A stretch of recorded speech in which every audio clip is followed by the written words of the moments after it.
Welcome back. Last week, we uncovered the hidden gut disruptors quietly driving inflammation and symptoms. Now it's time to take back control. In this episode, I'm sharing the exact 3 steps I use to heal my gut. It's backed by science and it's worked for myself, my kids, and the thousands of families I've mentored. These steps will improve your symptoms and unlock better energy, mood, digestion, and immunity. So grab a cuppa, turn up the volume. This is the roadmap you've been waiting for. Last time we talked about the 6 biggest gut disruptors that are driving inflammation and causing symptoms.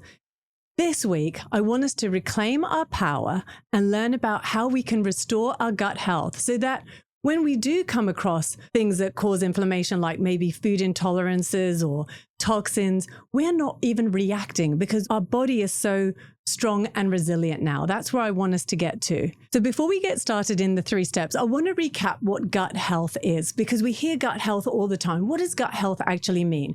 So it basically means the microbes in the gut, all the bacteria, all the different microbes that we have in our gut. They dictate whether we have great digestion, great immunity, great mental health, all of these things, whether we get sick often. That's what I refer to as gut health. And there's so much noise out there, and it can be so confusing and it can be so complicated to work out, what do I need to do to improve my gut health? Because I know this elusive dream that if I master gut health, I'm going to feel great. Well, today I'm going to share the exact 3 steps. And this is everything you can do at home. It's very related to food, because what we eat directly impacts our microbes in the gut. Because what we eat is either going to help them flourish and thrive or kill them off. So once we know this stuff, we don't even have to rely on motivation to be consistent to make great choices. We can actually become very conscious and very empowered and say, okay, 80% of the time I'm going to eat really well and do these things that I'm going to share with you. And then 20% of the time I'm going to let loose. There is no doubt that I love pizza. Pizza is my favorite food, but I won't have it that often. But when I do, and actually I do have it a bit more often than not these days, but when I do, I feel great. I don't feel guilty because I know that everything else I've done before then and after is going to maintain my great gut health. And that's where I want you to get to, because life's too short to feel restricted and to feel bad about the foods we eat. I promise these 3 steps are so easy. Once you know them, you can't even forget them. And it's not even hard. Years ago, when I had my health breakthrough, I didn't even know about this 3-step system or these 3 steps. I kind of did one of them pretty well, and that gave me my health breakthrough. So don't even feel that you have to do these 3 steps perfectly or you have to follow this order, but just be aware of how the food you eat is going to impact these 3 steps. Okay, and nothing that I'm sharing today I've made up. This is all science-backed. There's different versions of this 3 steps. Some have 7 steps, some have more, some are, I don't know, I find some of them quite complex, but I like to keep things simple, because when things are simple, we can then more easily apply this at home. And I'm aware that you are a busy person, you're a mum, you're multitasking, you want to apply this information to yourself and to your children. So I love to keep things simple. So whether you're starting out on your gut healing journey or you've already tried all the things, this simple step keeps getting results. I've been sharing it for 10 years and I have seen incredible health breakthroughs from reversing, and I'm not joking, just check my website for the testimonials, reversing anaphylactic allergies, reversing eczema, asthma, hay fever, improving behavioral issues, mums regaining their energy, not having brain fog anymore, reducing their symptoms of anxiety. It is so powerful. These 3 steps, if you know this, you are going to absolutely see huge transformation. So it's called, very easily, weed, seed, and feed. And you can do this all at home. And yes, it does sound a lot like gardening, but trust me, this is so much easier. I mean, I can't even keep a pot plant alive to save my life. So by the end of this episode, you'll know exactly how to start improving your gut health today. And better still, you can start applying it with the next meal you have. And stick around, because at the end of this episode, I'm going to share some easy meal ideas and recipe ideas so that you have quick wins to supercharge your gut and get the whole family enjoying more variety of food and to start feeling better.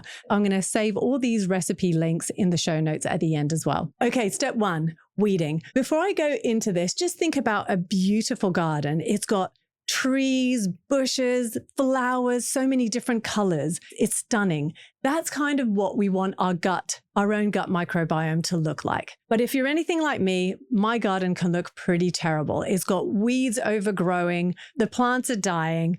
It's not a good look. And so what we want to do is have maintenance. And step 1 is weeding. We want to weed out the bad bacteria in the gut. So we have in our gut microbiome, we're going to have plenty of good bacteria, but many of us are dealing with gut dysbiosis where we have too much pathogens in the gut. So viruses, parasites, yeasts, all of these things. And if they start overtaking the good bacteria, a bit like weeds in a garden, the good bacteria starts to die off. And the weeds, they're so opportunistic. They grow so fast and tall, and they soak up all the sunshine. They soak up all the nutrients in the soil. And parasites and viruses do exactly the same in our gut. So we want to start weeding them out. And the best way to weed them out is to literally starve them. Stop feeding them so much. Unfortunately, our processed diet lifestyle and convenience food is feeding our pathogens too much. It's an all-you-can-eat buffet for our pathogens, and we're actually starving out the good bacteria in our gut. So we want to start changing them out. So how do we starve these bad bugs like Candida, strep, and parasites? Well, as I mentioned before, they love refined sugar, they love processed foods, they love additives, preservatives, colors and flavors, and natural colors and flavors and all of that stuff. So we want to reduce those foods down. But the less obvious ones is they also love gluten and dairy. That's why they're so inflammatory. Another way to reduce these parasites and pathogens are also herbs. Herbs are medicinal. It's unbelievable. I put coriander in my smoothies because coriander helps latch onto toxins, which also feed viruses.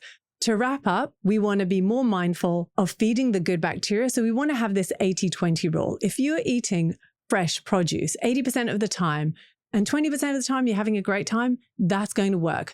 You're going to be feeding the good bacteria. You're going to feel amazing. You're going to have high energy, you're going to have clear mental clarity, you're not going to get sick all the time, you're going to poop like a champ, you're just going to feel great, and so are your kids.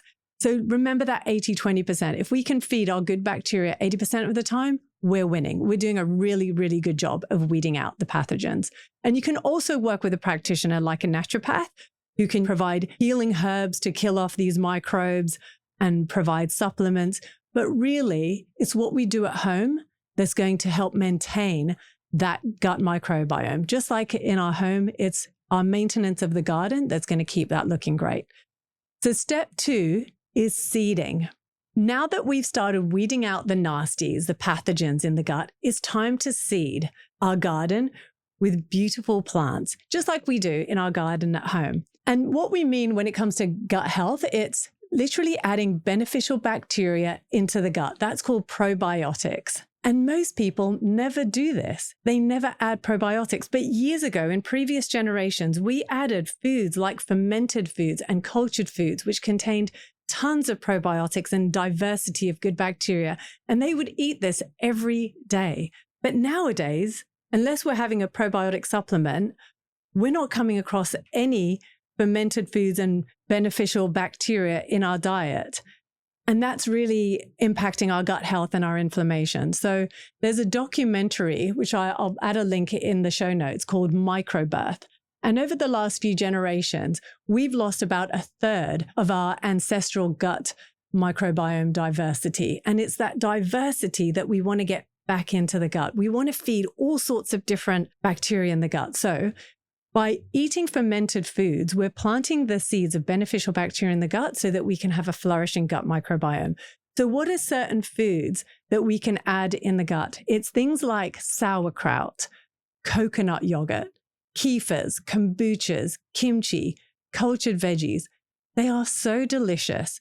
And I definitely prefer you making these at home, and it sounds really complicated, but these foods are some of the quickest things that you can make. If you check out my Instagram page, you will see recipe reels where I've made coconut yogurt in literally less than 60 seconds, or apple kefir for my kids, and my kids love them. I'll make ice blocks with coconut yogurt and berries.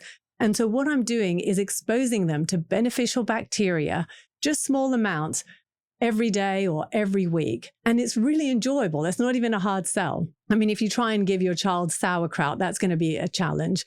So there are very easy ways to introduce these fermented cultured foods in the diet. You can use culture starters. So I'm going to add a link to a culture starter that I use in Australia. They're called Cultured Wellness. But if you're in the UK or in the US, Bodycology is amazing. So I recommend them. And I will literally make these things in minutes. And I remember the first time I made my own sauerkraut, I was just so proud of myself. And my younger son, Cooper, who was weaning at the stage, I think he was probably about 1 or 2, I would literally just give him sauerkraut is cabbage in brine, basically, and I made my own. But I would literally just give him a teaspoon of that juice, and he would be guzzling down beautiful, beneficial bacteria in his gut. And I think that was part of the reason why he recovered from his multiple food allergies and intolerances by the time he was 18 months old. So I'd really love you to start thinking about cultured foods. If you want to just get started, you can use a probiotic, get a great quality one, maybe speak to a consultant about which one is good for you. But I think getting it in the form of food is really, really powerful. Okay, this is so easy. We're now on to step 3, which is feeding our good bacteria. We want to fertilize our seeds and our plants so they can grow and flourish, and then they can even kill off their own weeds because there's so much good stuff in our gut. So just like plants, for seeds to blossom and thrive, we need to feed them, we need to water them, and they need to have sunshine and look after them and maintain them. And we've got to keep weeding. So all of these steps, it's not like you do 1, 2, 3, and that's it. You're just continuously doing them as a cycle. And that's what you can do at home, which is amazing. So a flourishing garden has lots of variety, so many different plants and colors, trees, bushes, like I mentioned before. And that's what we want in our gut. We want so much diversity of different bacteria in the gut to feel our best. So when we feed them the foods they want, they'll grow, they'll multiply, and they'll actually do a really good job of killing off those pathogens as well. So we're starving the pathogens and we're creating a lot more beneficial bacteria in the gut. They start doing the work for us. And that's when we become quite resilient and our body becomes really strong, so that when we are exposed to unhealthy foods and we're having a treat, we don't even feel it because we've got so much good bacteria in the gut that fends for themselves and nothing goes out of whack, and we don't end up in a cycle of gut dysbiosis and leaky gut. And if you don't know what those terms mean, check out episode 2, where I go into detail about gut health. So what do our probiotics love to eat? Well, they love fiber. And fiber is also known as a prebiotic. Prebiotics feed probiotics. And the goal is to help our good bugs thrive, diversify, and multiply.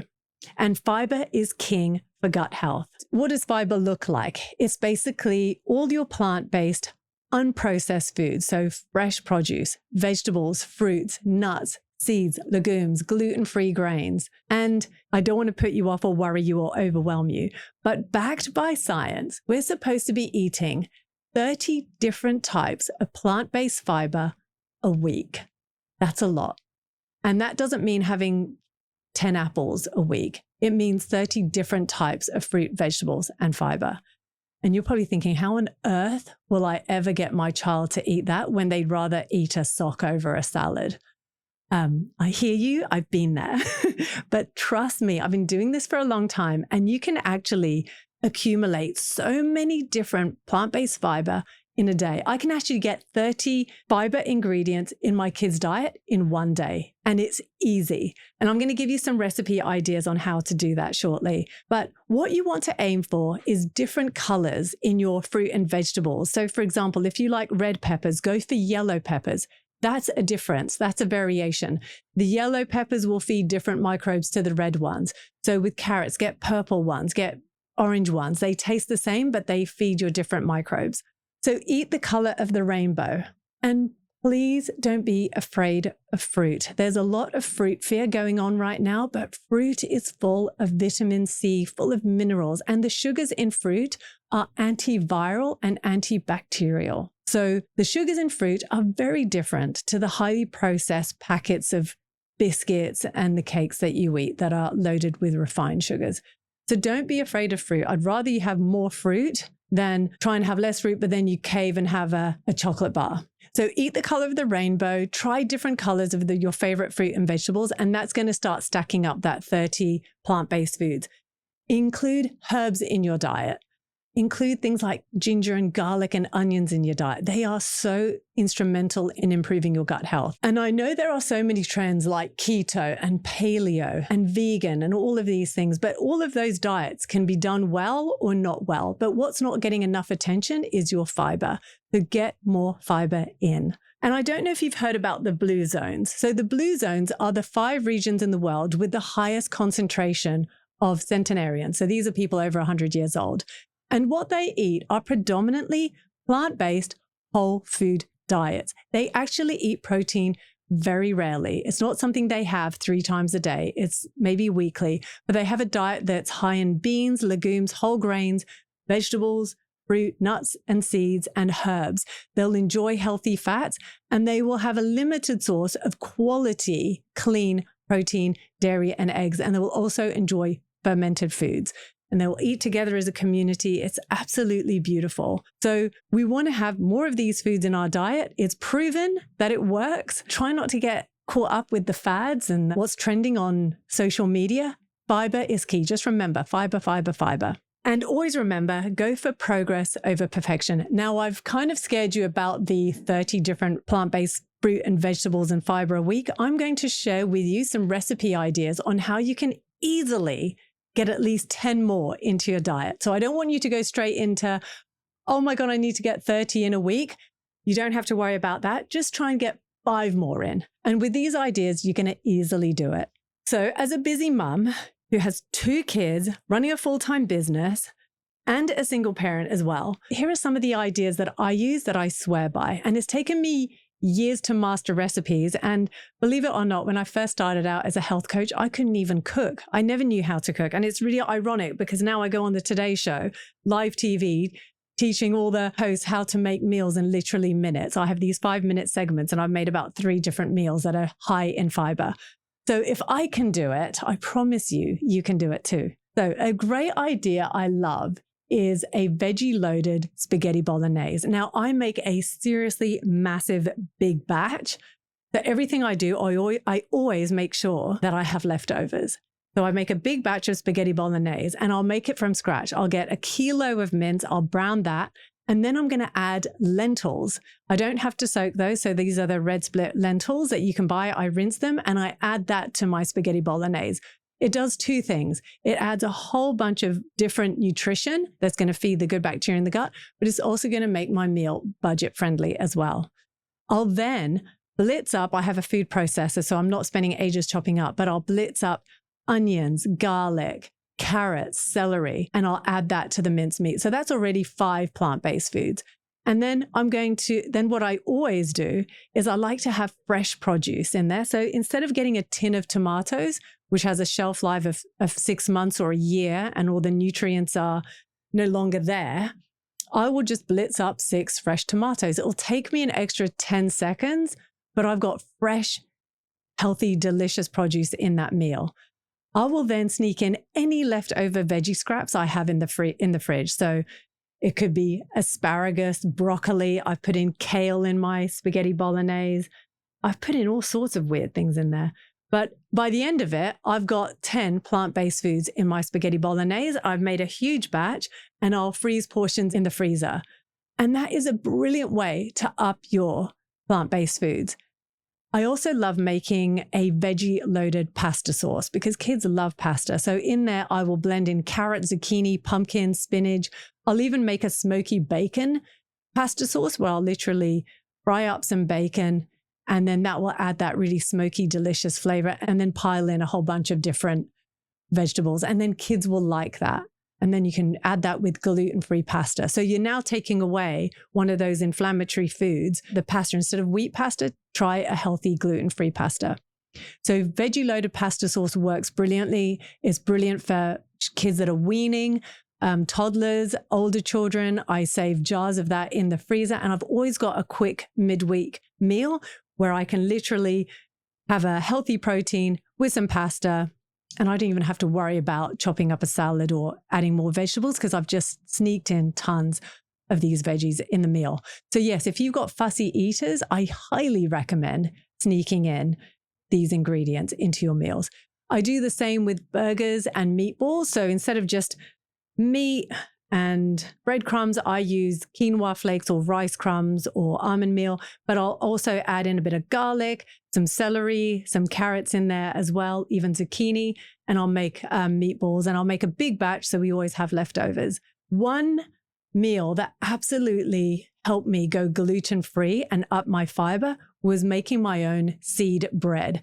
Making your own seed bread, which is now really popular in cafes, and it's so delicious. You literally get a bowl and you'll put things like, I put oats in there, so traditional rolled oats. I have organic ones, or I use quinoa flakes. And then it's literally nuts and seeds, and you combine that with coconut oil, some salt, and then you just put it in a loaf tin and it goes in the oven for 45 minutes. It literally takes 5 minutes to make, and you have a whole incredible gluten-free loaf of bread there. And I'll enjoy that with avocado, maybe some smoked salmon, and I'll chop up some cucumber and carrots on the side or some tomatoes. But I'm eating really well. I never, ever go hungry. Other ideas are, I make my own chickpea wraps as well. So literally chickpea flour, water, some paprika for flavor, and some salt. And then I just put that in a saucepan. Then we have wraps with avocado, lettuce, some poached chicken or leftover chicken from a roast. But there's so many great ideas, and they're all very quick and easy to make. Now, if you want to have probiotics in the diet, get a culture starter. But my kids will have that in a smoothie bowl. So I'll have coconut yogurt that I've made with probiotics, and then I'll blitz up some frozen berries and some bananas, and they've got a delicious breakfast smoothie bowl. I'll then add my own homemade granola I love, and I'll make sure to add the recipe in the links. My maple and cinnamon granola literally takes 5 minutes to prep, and then I have a whole batch of granola. And so when my kids go to school, they've gone to school with 10 plant-based foods. Their smoothie bowl has, 3 different types of berries: strawberries, blueberries, raspberries. And then I've added banana and maybe some mango, and that tastes delicious. And then I've topped it up with granola, which has seeds and nuts and oats in there. And they can concentrate in class, and they have energy to keep up. And it's just amazing. You'll love it, I swear. And it all tastes amazing. I make vegan ice cream. Chia pudding is wonderful with berries. I make my own banana buckwheat pancakes. It's delicious. It's literally buckwheat flour, bananas, egg, plant-based milk. And then I'll drizzle that with maple syrup. Now, maple syrup is anti-cancerous. It's such a health food.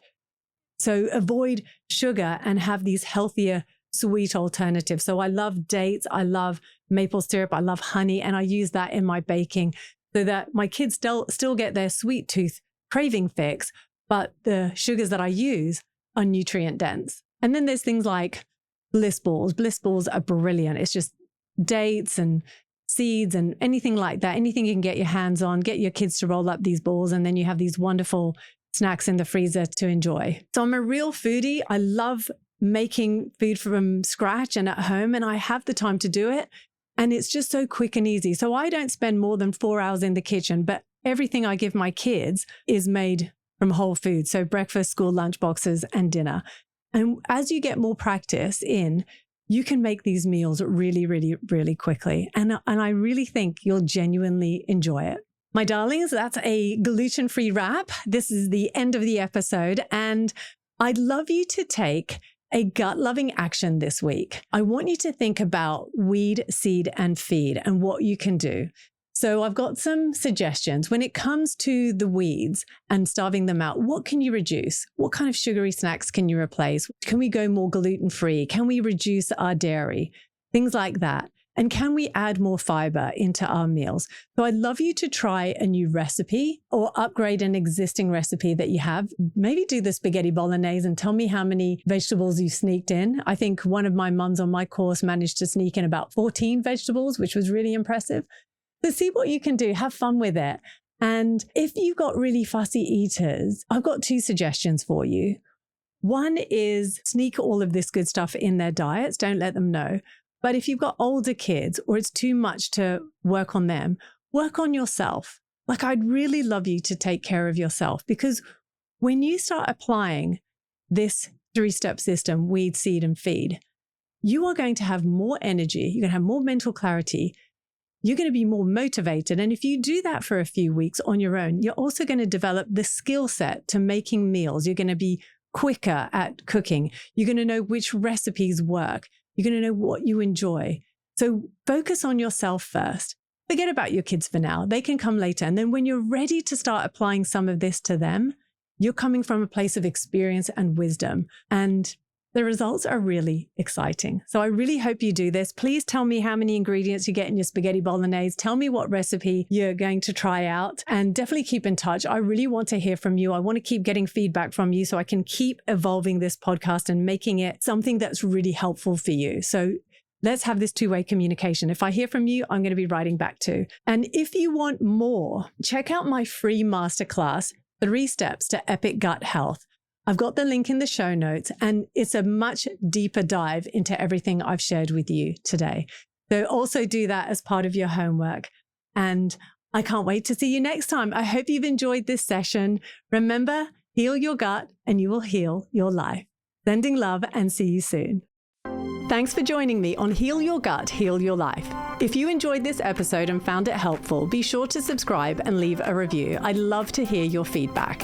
If you're ready to start healing your gut, grab my free gut health guide and recipe book at SharonMSelby.com. See you next week.